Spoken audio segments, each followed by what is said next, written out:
വായു മലിനീകരണം കടുത്ത നടപടിയുമായിട്ട് സുപ്രീം കോടതി വരികയാണ്. ന്യൂഡൽഹി ഒരു രക്ഷയില്ല. വായു മലിനീകരണത്തിൽ ലോകത്തിൽ തന്നെ നമ്പർ 1 എന്നുള്ള മൂഡിലേക്കാണ് ഡൽഹി പോയിക്കൊണ്ടിരിക്കുന്നത്. അതുകൊണ്ട് ഡൽഹിയിലെ വായു മലിനീകരണത്തിൽ കടുത്ത നടപടിയുമായി സുപ്രീം കോടതി വരികയാണ്.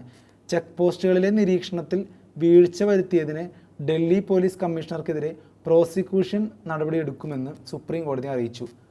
CAQM നിയമത്തിലെ സെക്ഷൻ 14 പ്രകാരം വിചാരണ നടപടികൾ ആരംഭിക്കാൻ സുപ്രീം കോടതി നിർദ്ദേശം നൽകി. ഡൽഹിയിലേക്ക് മൊത്തം 113 ചെക്ക് പോസ്റ്റുകളാണ് ഉള്ളത്. എന്നാൽ 23 ചെക്ക് പോയിന്റുകളിൽ മാത്രമാണ് പോലീസ് ഉദ്യോഗസ്ഥരെ വിന്യസിച്ചിട്ടുള്ളത്. 113 ചെക്ക് പോസ്റ്റ്, അതിലാകെ 23 ചെക്ക് പോസ്റ്റിലെ പോലീസുകാരുള്ളൂ എന്ന്. അപ്പോൾ ഈ ഒരു ഗുരുതരമായ വീഴ്ച കണക്കിലെടുത്തിട്ടാണ് സുപ്രീം കോടതി ഇങ്ങനൊരു നടപടിയിലേക്ക് പോകുന്നത്.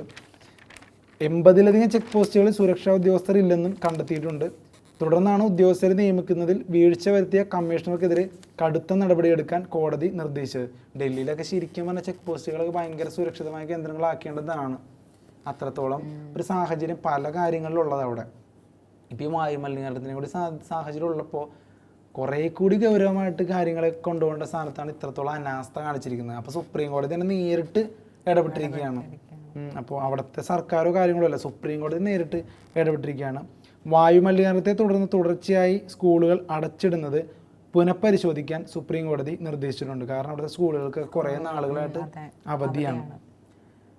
കമ്മീഷൻ ഫോർ എയർ ക്വാളിറ്റി മാനേജ്മെൻറ്റിനാണ് നിർദ്ദേശം നൽകിയത്. പല വിദ്യാർത്ഥികൾക്കും സ്കൂളിലെ ഉച്ചഭക്ഷണം നഷ്ടപ്പെടുന്നതിനാലും വീട്ടിൽ എയർ പ്യൂരിഫയറുകൾ ഇല്ലാത്തതും കണക്കിലെടുത്താണ് ജസ്റ്റിസുമാരായ Abhay S okay, Augustine George Masih എന്നിവരടങ്ങിയ ബെഞ്ചിൻ്റെ നിർദ്ദേശം. അവിടുത്തെ വിദ്യാർത്ഥികളടക്കം ഒരുപാട് കഷ്ടപ്പാടിലാണെന്നുള്ളത് ഈ വാർത്ത വായിക്കുമ്പോൾ തന്നെ നമുക്ക് മനസ്സിലാവുന്നുണ്ട്.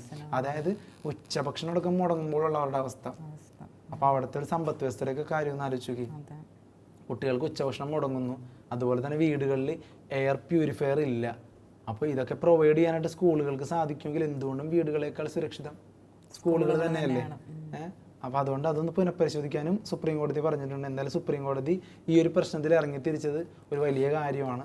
അതുകൊണ്ട് നല്ല നല്ല നടപടികൾ തുടർന്ന് ഉണ്ടാകട്ടെ. സുപ്രീം കോടതിയാണ് പറഞ്ഞിരിക്കുന്നത്, നടപടി എടുക്കാതെ നിർവാഹമില്ല. വായു മലിനീകരണത്തിൻ്റെ കാര്യത്തിൽ ഡൽഹിയിൽ ഒരു പരിഹാരം ഉണ്ടാവട്ടെ. തീർച്ചയായിട്ടും.